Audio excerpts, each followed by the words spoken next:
in coming out and saying that you can have like a really deep, dark affliction and still run a company and still be a leader and still create thousands and thousands of products. In fact, the deep, dark, despairing personality is actually the reason, I'm able to do that, and be accepted for it, hopefully will change corporations. Yes. Forever.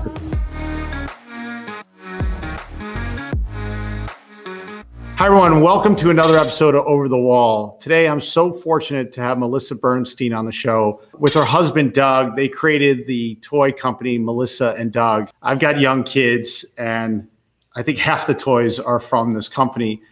She built it. She started in 1988. We're doing over $500 million in sales. And then she sold a big stake of it to private equity in 2017. But more importantly, she just put out a book called Lifelines. And I have to say, I was telling this before we got on the show, this is one of the best entrepreneur books I've ever read. It's a heart-wrenching discovery and just a bear it all about, a personality, her personality, and how it fed into her building this awesome company, but how there was a dark side to it. And so I'm just so happy to have her on the show. Melissa, thank you for being here. Oh my gosh, Rob, I can't wait to speak with you. This is exciting. So if you don't mind, I want to read a passage from the book. Thank you. Okay.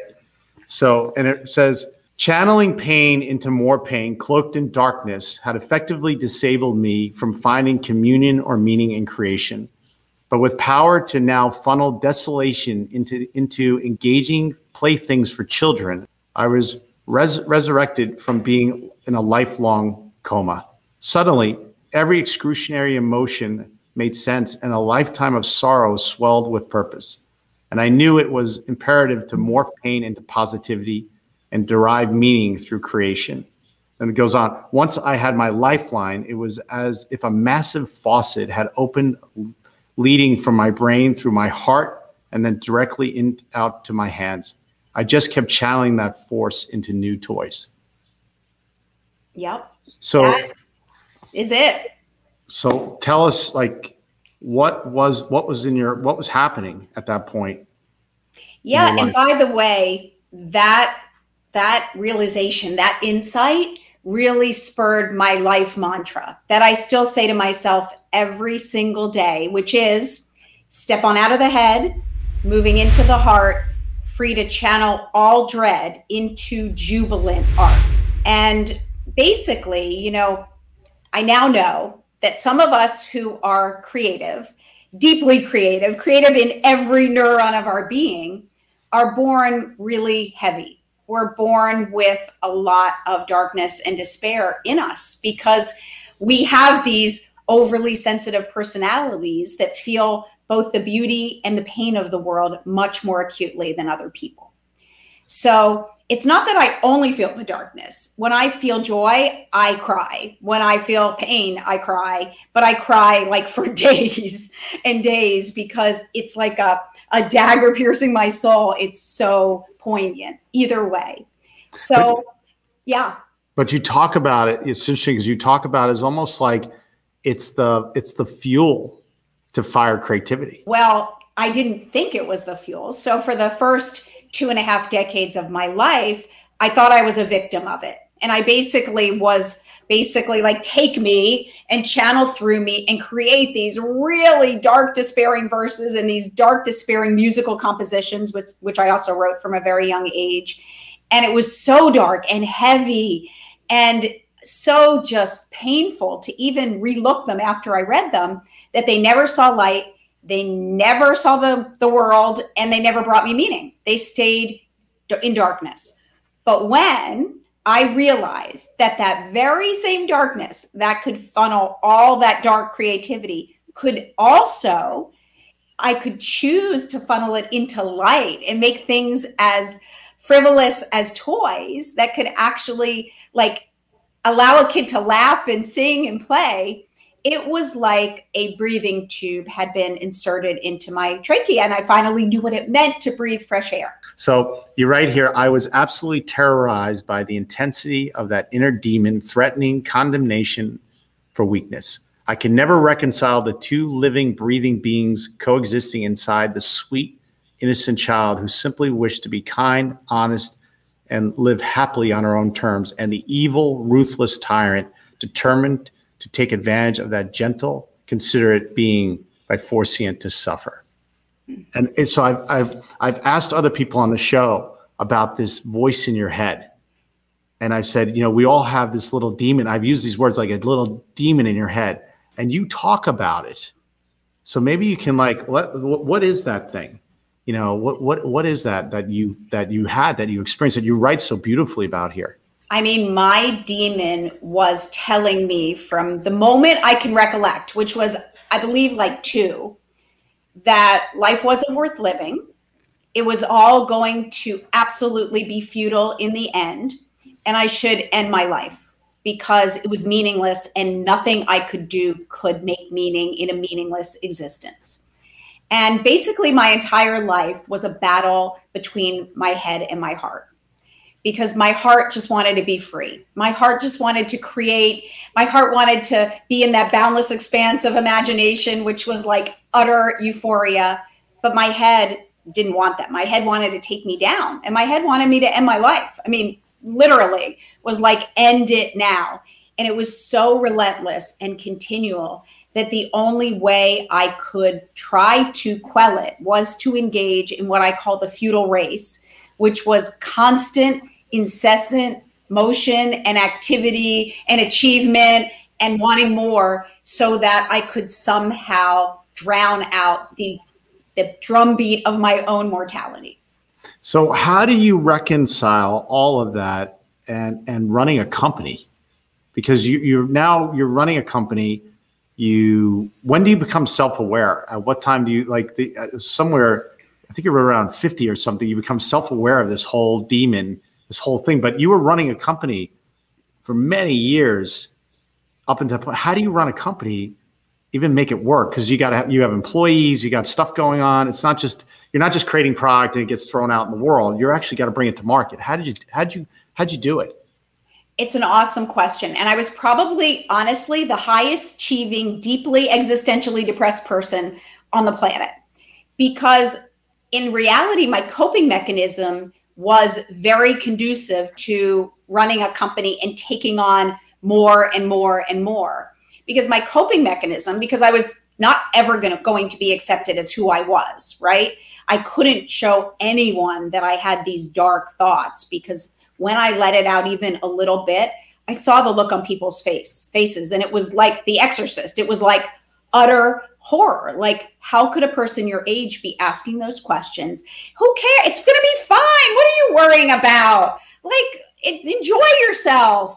You loosen up. Stop being so overly dramatic. I mean, that's all I ever heard. Like you're whacked, Melissa. Like get a grip, honey. Just enjoy yourself.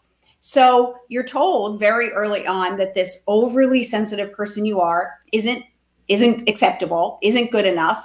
And I needed to be validated. So I anchored to really 2 things. I anchored to perfectionism and high achievement. I mean, high achievement, doing as much as I could to get those shiny gold stars, and serving and pleasing others. Martyrdom and perfectionism became basically my coping mechanism. And I rode those into middle age. So the busier I was, ironically, the more people threw at me, the more I had going on. It actually quieted my head that was telling me to end my life.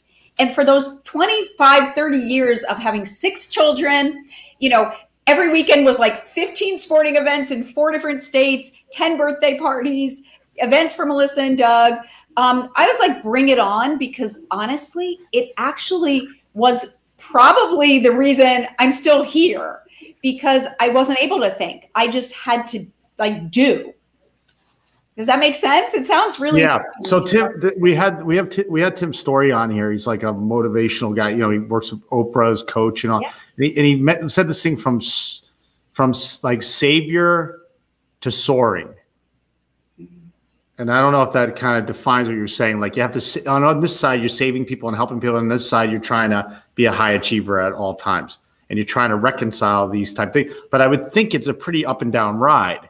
for you? No? Or is it like just up, up, up? I mean, No, because if you're going back from soaring and saving and soaring and saving, it could be a little bit up and like way up and down. You know, I denied, repressed, and disassociated from everything I felt to such an extent, and controlled everything I could in my life to function, that I didn't even allow any feeling. I'm so internally strong. Like I am, and my battle cry was, bring it on, throw it on me. I'll fight through it no matter how tough it gets. And I was kind of like, this is my salvation will come in the suffering I'm going through now, in just making it all work. And I really didn't slow down and begin to put the pieces together until the exhaustion. You know, when you deny everything you are and repress everything you feel, you can do that in your 20s and your 30s and kind of the beginning of your 40s. But I started to sense something was very wrong in my being. And I believe, you know, it was the cry of my soul to be seen authentically, because, you know, in a sense, I was living authentically because I was channeling the despair into creativity and putting a piece of myself in every toy. But I wasn't accepting. I had never accepted who I was. And I started to see that the toys were, in a way, an even bigger facade than I had created my whole life, because I was hiding behind these shiny, bright, beautiful toys. And the person that created them was dark and despairing and had channeled so much futility and, you know, questioning meaning into them. And I didn't want to live behind that facade any longer. So how do you come out? Like, I'll ask you one thing. Did you get put on medication, and were you like, I assume you had to go see a therapist? I mean, I assume it wasn't like this. The name of the show is Over the Wall. This I assume is a big wall. This is like a life wall. This is probably one of the biggest walls I've heard of. There's product challenges and but I'm talking about this is existential, as you said. This is what this is. So what happened what was the crossover? Yeah. So you recognized something. But did you just like, oh, I'm fine now, I'm aware? Nope. Of course not. It can't be that easy. And by the way, maybe God arrived. I don't know. Maybe you had some people have an epiphany. Something happens, you know? Yeah. But I'm saying, like, what was your story? What happened? It was a couple dots that connected by sheer coincidence, because otherwise I'd still be in inauthentic living and not have ever gone into the abyss, which, by the way, I did. So, you know, the first dot really came in rereading a book, Man's Search for Meaning by Viktor Frankl. Viktor Frankl, great book. By the way, great book for entrepreneurs. This is a must read too. So, but that's another topic. Go ahead. Yep. Well, and the crazy thing, and it's very similar to product creation, I had read this book in my 20s and it didn't speak to me.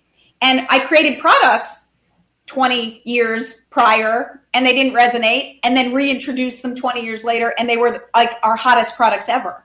So it's the same thing. You know, when you're ready for something, like, it speaks to you. So I had heard about it on a podcast I listened to, and I decided to reread it. And 2 words in that book changed my life. Like, that was it. Viktor Frankl talked about logotherapy, a form of existential analysis. So here I am, you know, a writer my whole life, never heard the word logotherapy, never heard the word existential. And when I read about existential despair and angst, I realize, oh my gosh, this is actually me and what I have been afflicted with my entire life. And that started the ball rolling into, for the first time, seeing myself. So I believed every quality that made me who I was a curse, right? Because living in this world was so challenging, being hypersensitive, and being told all the time, you're too this, you're too that, when I'm like, but this is who I am. And this was the first time when I saw that existentially depressed people tend to be highly creative and have these things called overexcitabilities, which make their intensity to life experience much more acute than others. I couldn't even believe it. I said, wait, is it possible that the things I tried to kill in myself my entire life are actually a blessing? And I have a blessing and a curse, like, and that the ability to create from nothing, which I thought was just something I did, is actually because of these highly stigmatizing qualities. And it was, I never cried because I never felt emotion. I was truly that disassociated from feeling. I cried for about a week straight after I saw that I wasn't alone. And I actually had something that maybe was like my secret special superpower and the reason I was here on earth. It was unfathomable. So you're saying, so you're saying by reading the Frankl book?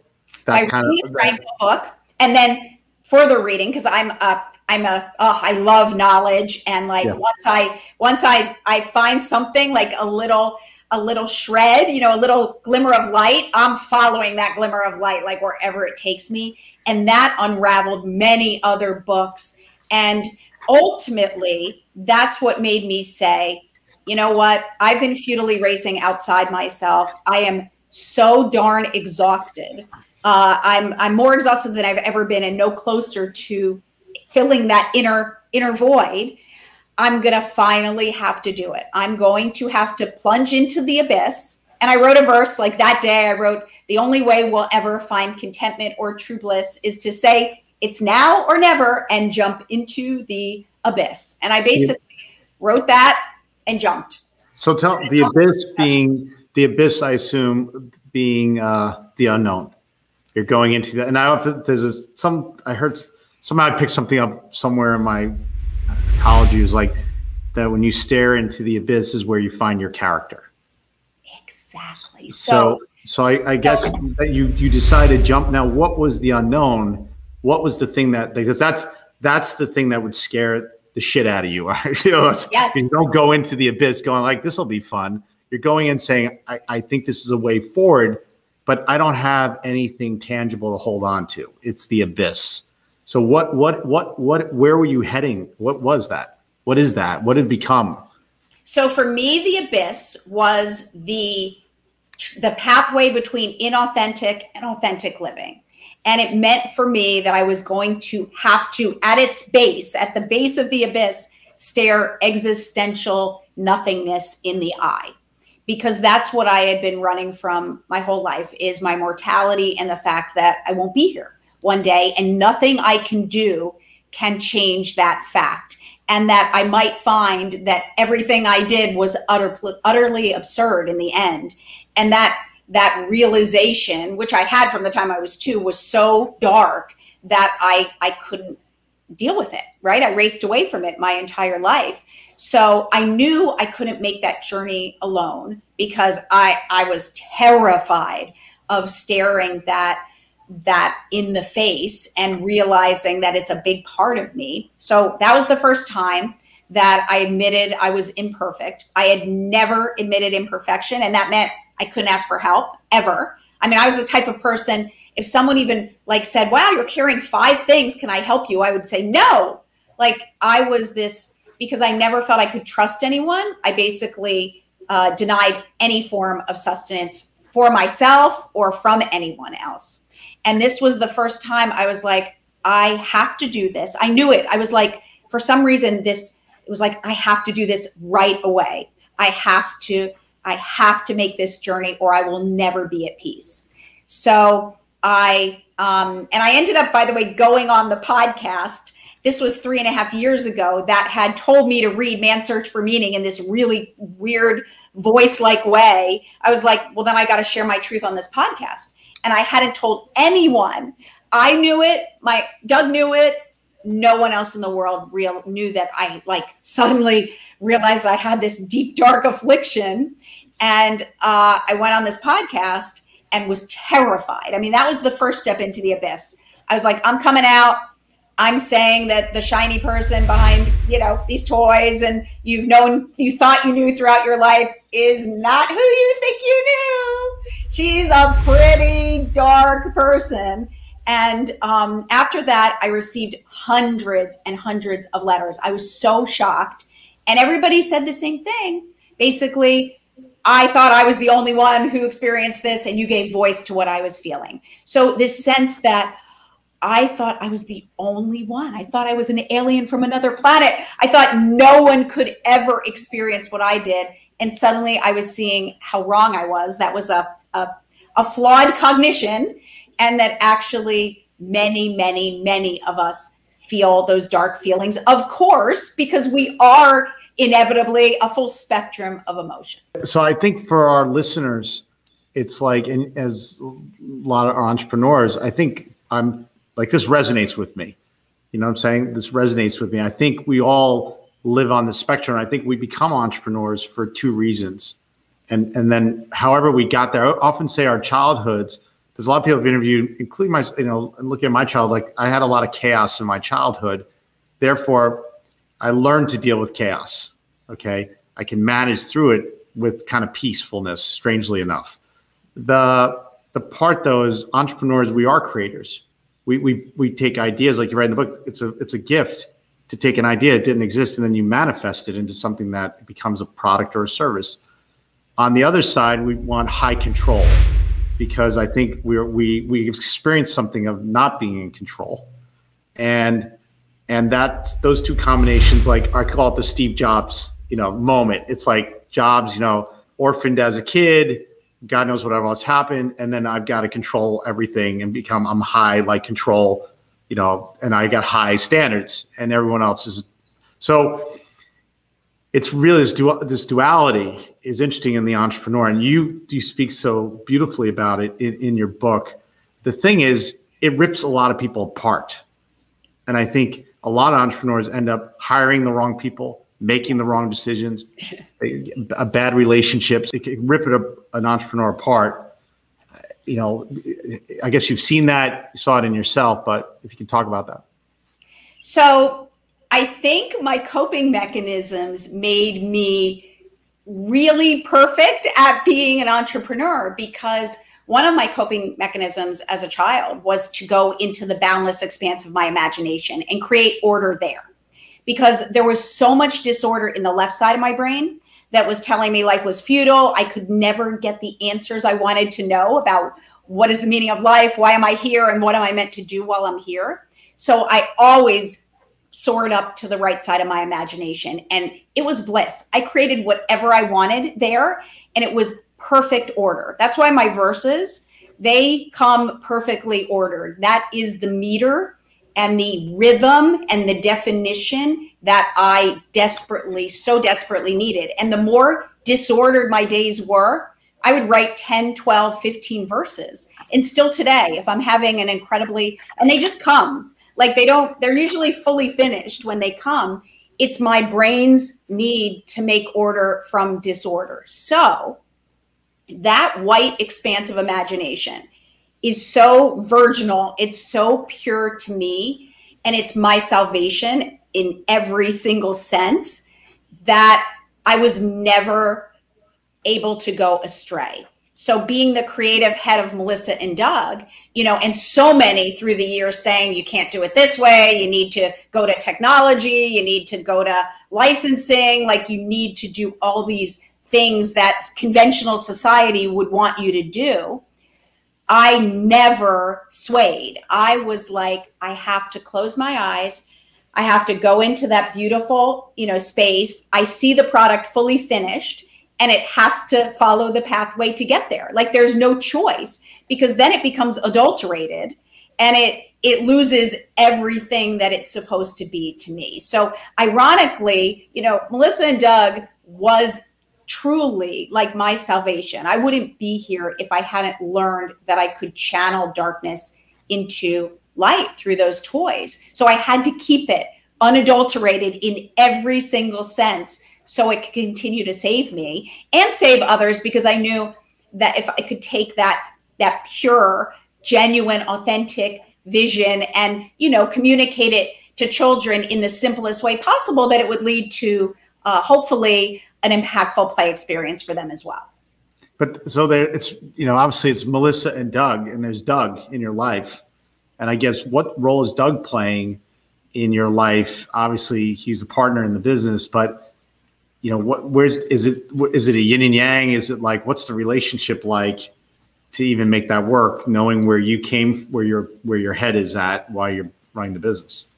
Yeah, I mean, that was one of the most incredible things to come into my life, because Doug really and I, we joke that if there's a full circle, like we're each half of it.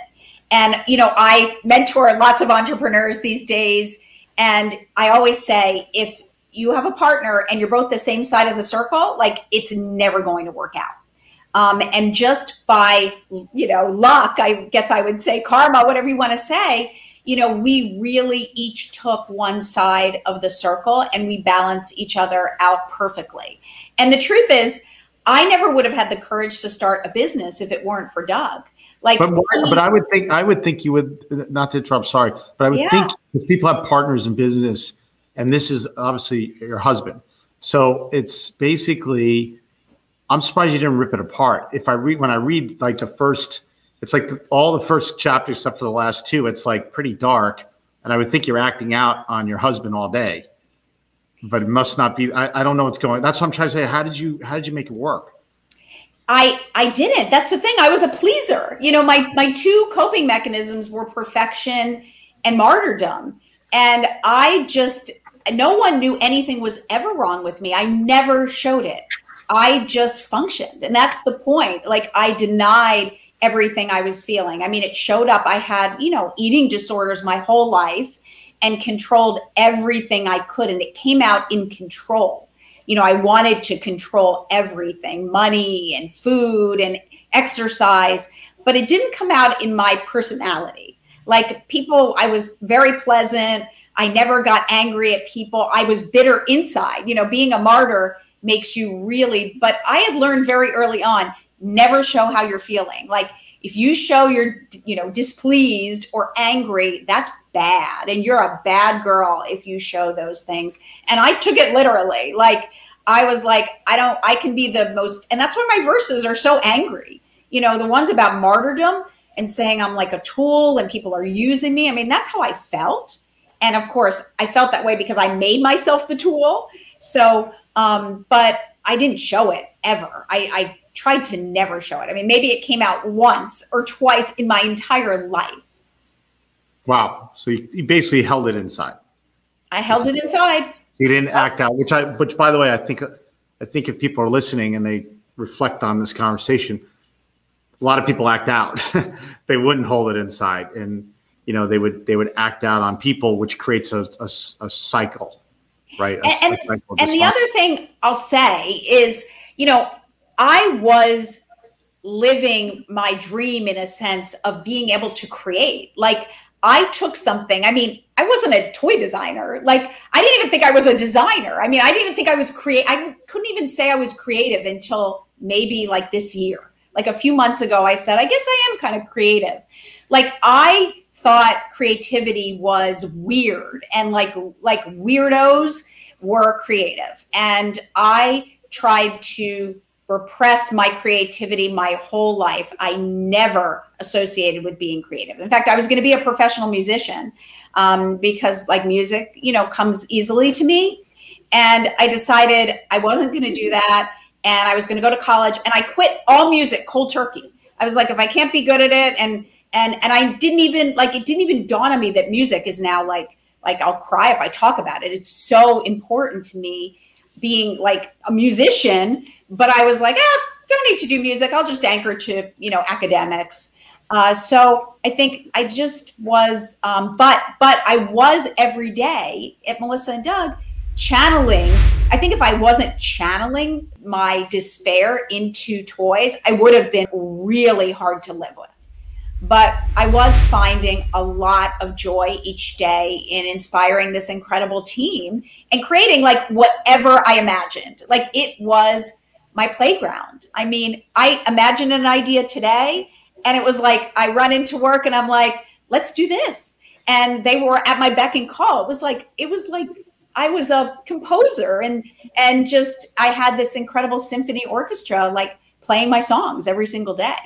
So through the obviously excitement, through the creation, that creative thing just really, obviously you said music, creativity. That's and you're only accepting it now that you're a creator, but it's kind of funny after all the things that you did create. So you were the main creator anyway, just to point it out. Was Doug more operations and you were the person coming up with exactly. He was everything else. He was all the hiring. He has like this gift for hiring. He did all the quality safety. He did all the operations, and he allowed me, it was such a gift to do really what I love most, which was the mission and the creating the products. So I was the spark, for all the products, except I didn't have the skills. That's the funny thing. I'm like an idea person. Things come in my head. I really don't do a lot to, I can't draw them. I can't engineer them. So like I have to explain my vision to some incredible folks who then design. And then design. Your book is called Lifelines, and it has, you said, I'm obsessed with double meanings. And this is the way the ultimate, since those words were indeed lifelines in both their format and intent. And you really write about your poetry. Today, they're no longer my poems, but my lifelines, representing 5 decades, manifesto my deepest fears, questions, and insights, translate into mantras, keeping me safe and sane. And that's where the book title comes from, right? You have beautiful poetry in there. Every chapter is ended with this poetry that's so beautiful. And so that's that's the thing that's the thing you wrote the book about, but it's basically it's kind of the guide for you. It seems like it's the guidepost. It's a way to channel something. And those verses are the truest reflection of my soul. And I hid them away from the world my whole life because I thought they were too despairing and too simple to ever be accepted. Because unfortunately, what comes out of me, whether it's a toy or a verse or a thought, is always has to be distilled to its simplest form. Like for some reason, I think like a child, and I have to like hear things a few times. I have to close my eyes. I have to let them, I write about this. I have to let it distill through me because and I'm sure you as an entrepreneur too, I have to connect dots from very dissimilar areas. And I need to let things percolate so I can draw from something I read over there or something I saw over there or an experience I had out there. And it's when they come together, it's that like I call it the angels singing. It's that moment when, like it literally is, I hear it. It's like I have this epiphany, and I have them like multiple times each day when I allow myself to let the knowledge distill. So I think the verses were that. They were taking these big, weighty, complex issues and trying to understand them in the simplest form so I could learn from them. They were trying to teach me the lessons I needed to learn. But when I, in my 20s, showed them to someone to get into an MFA program, they were rejected in such a disheartening, hard way that I stopped writing for almost 30 years. And so when I finally decided I was going to accept myself and kind of show the world, whether they cared or not, I was ready, who I was, I had 3,500 verses that had never seen the light. And I felt like while they were dying in the dark, I was dying. And I kind of was. It was like until they saw light, like I would not be whole. Are you going to publish them? You mean in another form? Yeah, I'm saying like you're going to publish a book of poems. This was, you put on every chapter at the end was these poems. But I mean, if you got that many, do you ever think about putting a collection out? So we have our next product. This is kind of a secret, which is coming out actually in a few months, is called a Lifeline A Day. And it's this beautiful wooden, gorgeous drawer that holds 365 verses with the most gorgeous photography ever. And I had to pull out the most inspirational ones because I have ones that are really dark and I have ones that are really light. So yes, and then I have following that another 365 in a perpetual calendar. So yes, I want to the world to hopefully, like, I felt like they're the reason I'm here. I recited many of them every single day, and I wouldn't be here without them. I wrote one that's maybe the hardest one, which is I Choose Life. And that was literally on a day when I was going to end my life. And I wrote a verse, I choose life. And I had to say it to myself many, many times, because when I didn't want to choose life, I had to say, I choose life. But you talked about a minute ago about staring into the abyss. And I guess I'm trying to read into it a little bit about your mortality, about part of it was dealing with the idea that you're going to die. At least maybe I'm reading too literal into it. But there was some acceptance of your own that you're not going to be here. Was that true, or am I paraphrasing? When I was in the abyss, I took two paths. This is so cool. So I needed a psychotherapeutic path to accept myself in totality, because part of my issue was, I had denied, repressed, disassociated from feeling, and I didn't even know who I was. And I couldn't forge an authentic relationship. I had no relationships other than my beautiful Doug, who accepted me. But I had no friendships through my life because I was just like a doormat for others. And I never shared anything about myself. And I was desperate. Like people talk about their friendships from childhood and these people they grew up with. And I had none of those because I had never allowed anyone to see me. I was this robotic, perfect, impenetrable person, and I was desperate for those. So I needed to accept myself and learn how to feel and feel compassion for myself so I could feel compassion for others, and heal myself so I could start to help heal others. And then the second path, so that brought me self-acceptance. That didn't bring me meaning. I was still like, why am I here? What's the point of it all? It's all absurd. The other path that was my own personal path, no one else's, I've taken myself only in the last year, is the philosophical path. And that brought me to the greatest meaning ever, because I realized I'm not the first person who pondered her existence.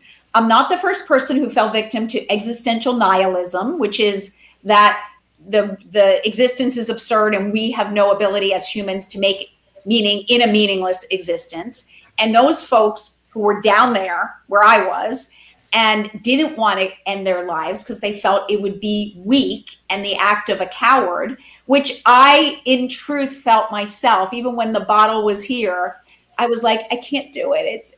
Then I'll never know. My intellectual curiosity made me want to see, is there a reason? So I read their wisdom back from Socrates on and got it. I now know. I now got my answer, which is kind of a no answer, but it's an answer enough that it all makes sense to me now. Did you ever have you're running a business, it becomes a very big business. Were there days where you just had fear of something going on in the business or something going in life? And then how did you deal with it? Did that trigger other things inside you? Because I assume it wasn't just smooth sailing building your business. It's like any business. But do you remember the days or day you woke up with God, I don't know if this is going to work out, or I don't know what's going to happen. And then you got that thing in your mind kind of reinforcing. Do you remember any of those days? Yeah, because it was every single day. Are you kidding? Oh my gosh. I mean, Doug, he has his charts. We were terrified and petrified. I mean, we have a children's company. We're making toys for children, and right. God forbid anyone dies. Right, exactly.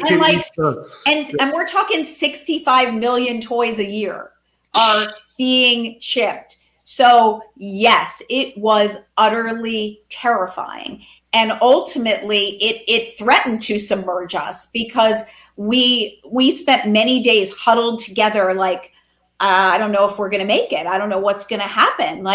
Because we knew that, God forbid, right? We did the best we could. I mean, safety was the most important thing, but you just never know what could happen when a child is using one of your products. And we were terrified of that happening. So I think, again, we tried, and Doug is really much better at this than I. We joke that, he's the cup half full, and I'm definitely the cup fully empty because, I'm like an existential nihilist. I believe it's all meaningless. So I think I never would have done it without him. I mean, he was definitely we can get through this. We can get over to the other side. It was kind of like every day was the abyss.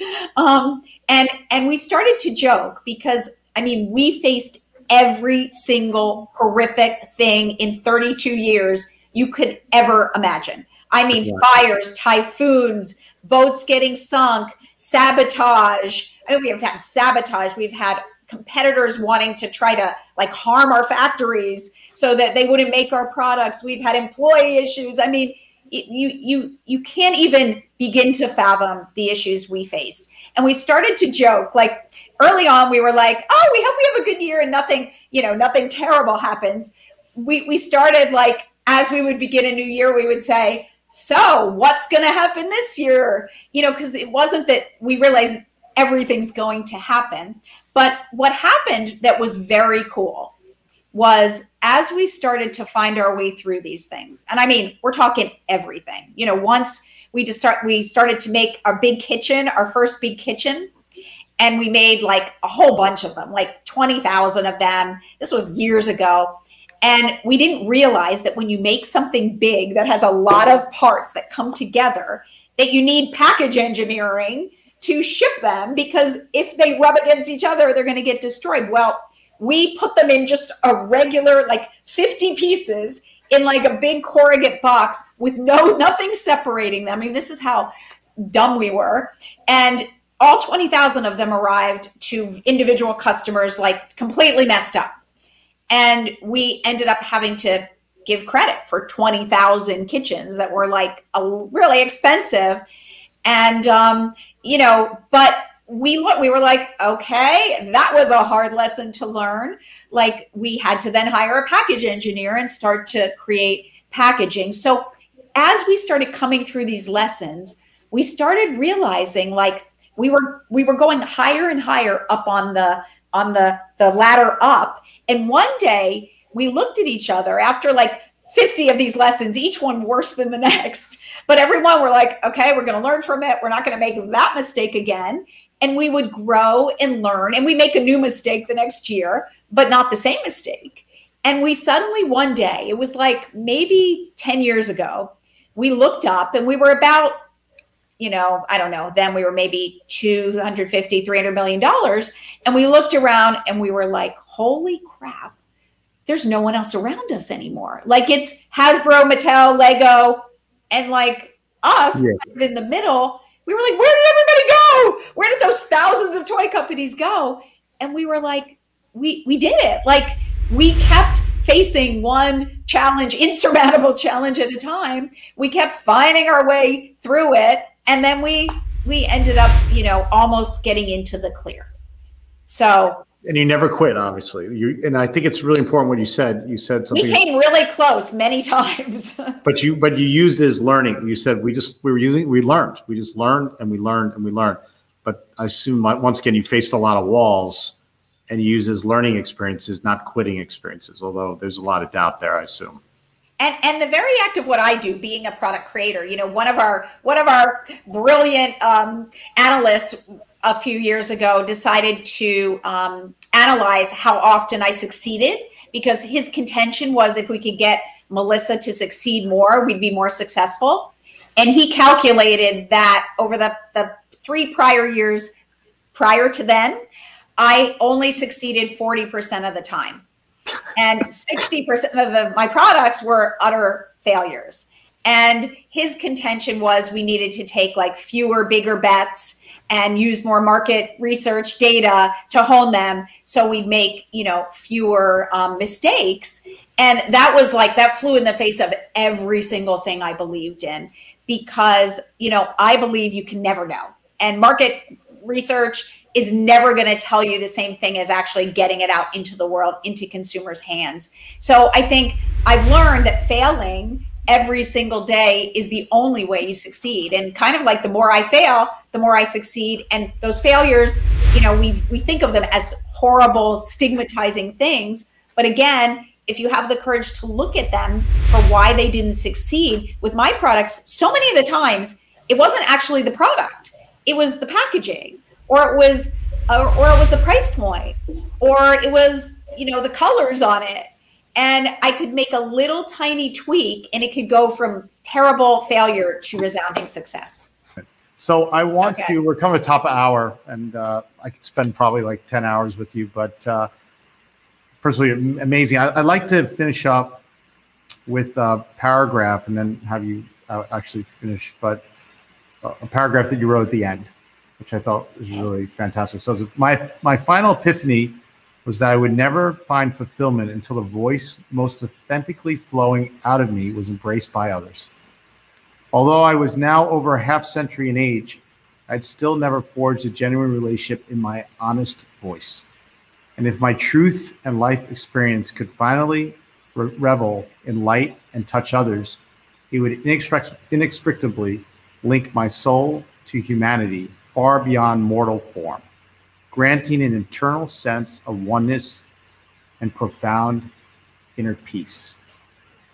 So when you think I'm reading your words back to you, what do you feel about that?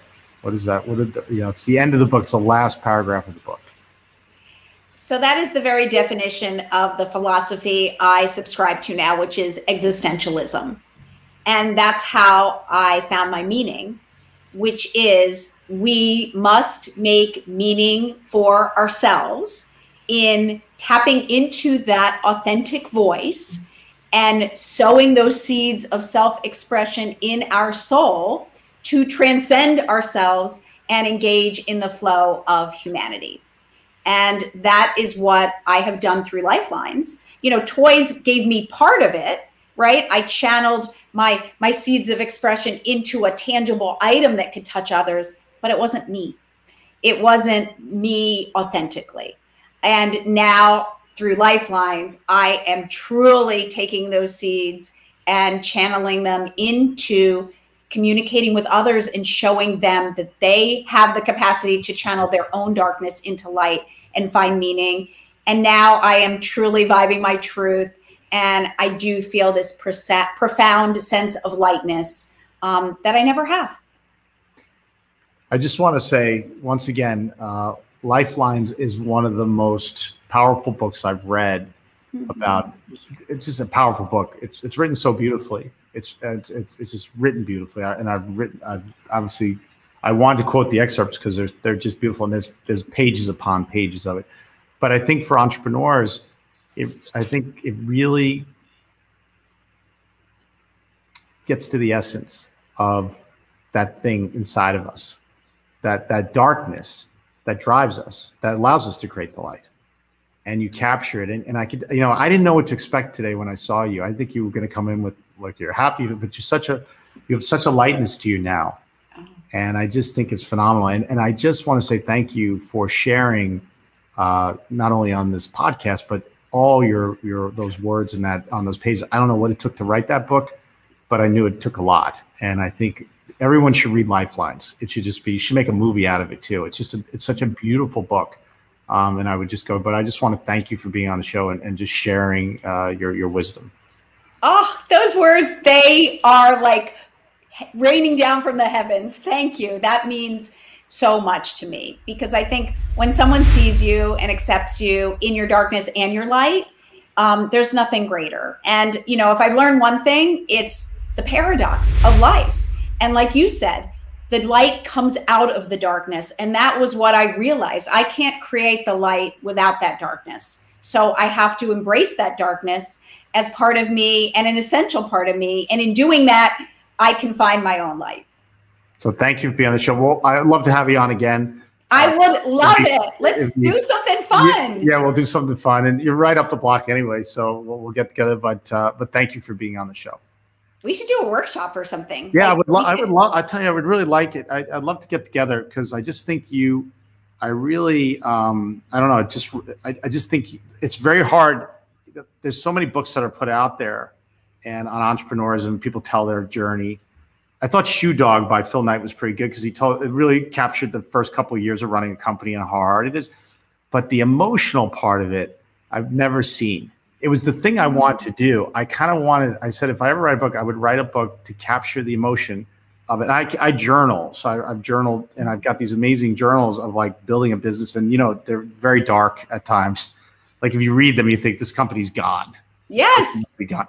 But I'm still here. So I just think, there's something there. I really want to get your stuff out there and help if I can. And I just, trust me on it. very hard to do what you did. Very hard to do what you did in that book. But let's get together. Let's get together. I'll Sounds good. Okay, thanks a lot. Thank you. Okay, Enjoy bye. your day. You too.